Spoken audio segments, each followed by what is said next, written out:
To the NBA, Kevin. All-Star weekend, you know, it was great. It was awesome. But let's go. Let's get back to work. It's Friday night. As you can see, several stars in action as the last third of the season tips off. So here are some games to watch. LeBron and the Lakers welcome John Morant and the upstart Grizzlies to L.A. tonight if the playoffs began today. I know you hate it when we say that, but just play along here. This would be a first-round matchup in the Western Conference with L.A. as the 1 seed, Memphis the 8.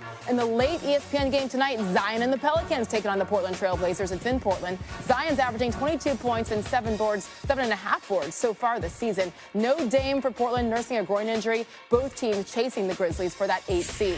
Back to the East Coast, Luka Doncic and the Dallas Mavericks in Orlando to take on the Magic. Mavs looking for win number 34 this season. They only won 33 games all of last season, so a huge improvement for them.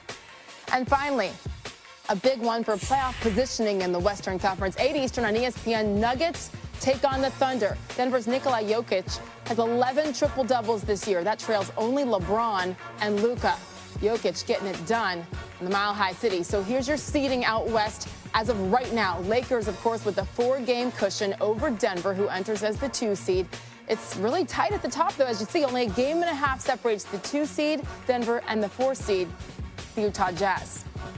As we said, one of the big games in Oklahoma City. That is why Dorris Burke is on the call. Nuggets and Thunder. And Dorris, before we get deep on your game, how about the Western Conference as a whole? We just saw the standings. It is very tight. Which team do you think is going to be able to push the Lakers the most?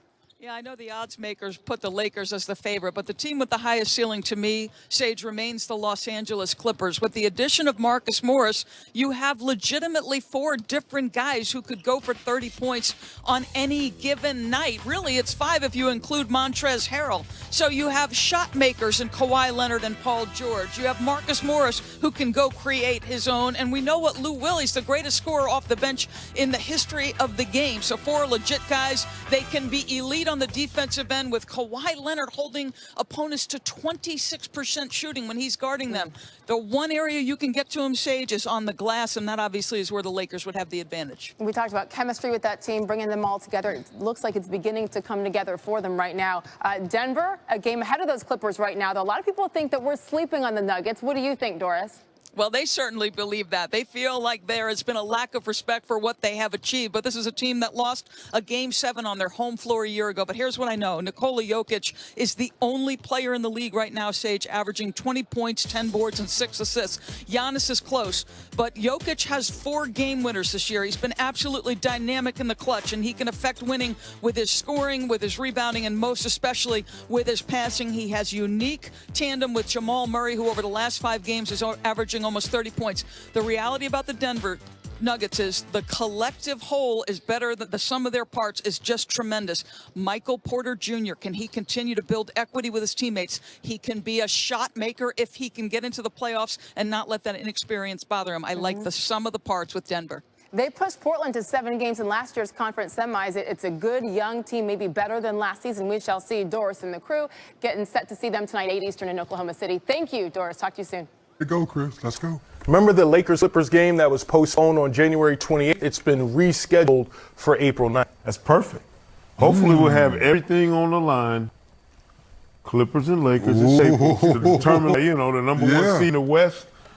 I mean, that would be ideal to have everything still be up in the air at that time of the season between 2 teams that are fighting it out to be the top dog in the Western Conference. Yeah, it's one of those things for me where we talked about it so much in September, October as things were being put together. And now as you get to April, with 4 days left before the last end of the season. So now to be 1 game to be first, second place, I think would be huge. Well, the Lakers, they have 29 games left in the regular season. Anthony Davis, LeBron James won one of the most competitive all-star games in the last 20 years. Tonight, in the first game back, they play host to the young and talented Memphis Grizzlies, who are currently occupying that 8th spot in the Western Conference standings. Here are AD and LeBron looking ahead to the second half of the season. Coming in and have practice like we had today. Keep getting after it, staying in the moment, taking the game to game. We know this is technically the second half of the season where guys come back from All-Star break and teams pick it up, and so we got to do the same thing. But we have more than enough to be able to make sure that not only stay in the West, but to win basketball games. We want to make sure that we come out and pick it up. like we left out defensively. We know it's probably a little rust offensively, but defensively we can control that. But I think we'll be fine. Ron, what are some of the things you want the team to work on? Obviously, pretty good first part of the season. What about the second part? I just want to continue to get better. We continue to get better every day, and we put ourselves in a position where we can win. That's all you can ask for. Chris, can we stop saying the second half of the season? Let's just call it The last third. Let's just call it the last 8.5 week sprint. Let's call it that. Okay. Because we know they're not going to play another 50 games. It bothers me every year, so we should just change that now, Chris. Okay, I was actually just thinking that as I said, I'm like, yeah, that's not what it is. Weeks left. Because, I understand that you're jockeying for a position. Those bottom 8 teams, they're already getting ready for 1, 2, 3 Cancun. They're getting ready for vacation. Let's just call it what it is. The top 8 teams are really taking this serious. Who could really move up in this next week or two?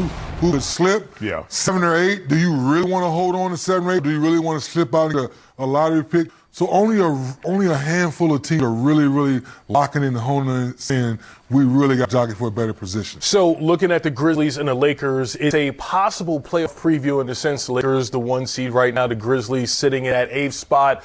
But we also look at the moves that were made today. The Pistons bought out Markief Morris, and according to Sean Sharania, the Lakers, they've signed them. Sekou, what does he add to the team? He adds the same things that the other Morris twin adds to the Clippers. Yeah. Toughness, shot making, a defender on the perimeter against, bigs, and guys who are playing that wing forward spot. But more than anything, this gives the Lakers another body to go at the Clippers with. This is an arms race between these two teams. They've been trying to match up body for body. The Lakers are clearly the biggest, most formidable frontline team you're going to see in playoffs on the Eastern Conference side. I think Milwaukee occupies that same spot, on the other side. But this is a deal where if you couldn't get the other Morris, you just get this Morris. I mean, I like it. You put them in the same city. Maybe test some loyalties. See who really wants think they're going to change jerseys? I like that. Yeah, I like who really wants to go at his twin when you play. Hey, who y'all doubling tonight? What's going on? Like you might a little inside. Because we might laugh at it, but could you imagine you just signed with the enemy, but we brothers. And they might be trying to condo anything. As tight as you can get as twins, right? Yeah. So I can sure one maybe trying to get some type of information. I love it. I would. It only spices up an already spicy rivalry. It's going to make it even better. We talk about the Lakers all the time, so let's talk about the Grizzlies and their young stars, Jaren Jackson, Ja Morant, and also I'm going to mention Brandon Clark in that conversation because all 3 of those guys played in the Rising Stars game. So 3D, like we've said before with this team, it seems like playing with house money. But what do you expect from them closing out the rest of this season? What are you watching? I expect Coach Jenkins to really test this young team and see how good they want to be. Sekou and I was having a conversation a couple weeks ago about it. At first, I was like, I don't know, maybe let it go to draft it. No, these young guys are playing the right way. They're on the right trajectory. You put the right vets around them. Why not get a taste of the playoffs? Why not let the fans know that this is who they are? The basketball guys have been good, so give them 2 young players. And you bring in Brandon Clark now. He's lights off. I call him the human pogo stick, the way he runs down the floor in the alley-oops, block shots. I love everything Tyler Jenkins has done with this young team and the way they're playing. Well, and you're going to have to fight off some competition for the 8th spot. I know we kind of talk about them now, project them into that 8th spot. Portland. But I'm nervous now with Dame. You got 28 games left. That's a lot of time for you to slip up with somebody else to gain ground. So we're going to find out if this Grizzlies team is mature enough with these young guys in key positions to battle through a late season playoff push. It's going to be difficult. Taylor Jenkins is just as green to this as a head coach as some of these guys on his roster. So we're going to find out if the Grizzlies have the mettle to hold off these other teams down the stretch and get that playoff spot. Yeah, because their best players are 19, 20, 21 in that age range. Yeah, but I talked to Jaren Jackson Jr. in Chicago during All-Star Weekend. They don't talk like 19, 20-year-old guys. Don't. They really exhibit the kind of characteristics you want from mature players in this league.